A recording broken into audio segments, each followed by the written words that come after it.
प्राकृतिक शोभाराजी मध्य रही गंजाम जिला दिगपहंडी ब्लॉक खमारी गाँव उज्जलेश्वर मंदिर। पर्यटन विभाग गत 2 वर्ष तले यार विकास नामक मात्र अर्थ मंजूर करते जहाँकि मंदिर चतुर्पार्श्व और जलाशयर उन्नति हो पारिथिला।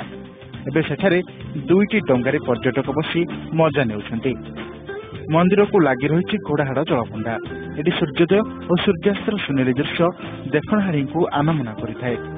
तेबे सरकार चाहिए यार उन्नति हो पार और आसुथिबा पर्यटक माने आहरी उपभोग करिपारिबे बोली कहिसेंती जल संपद विभाग निर्वाही मंत्री।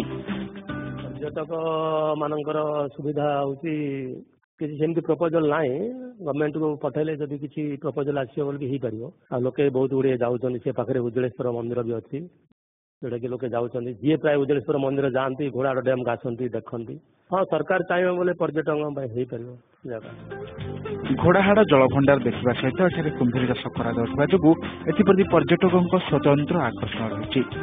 जलभंडारटी गंजाम गजपति सीमा को लगी रही बेले सरकारी अनुदान आसुनथिबा हेतु बोर्ड 2टी अचल अवस्था पड़ रही। यह अंचल पर्यटन स्थली उपयुक्त होता जो सरकार दृष्टि आकर्षण कर रेंजर।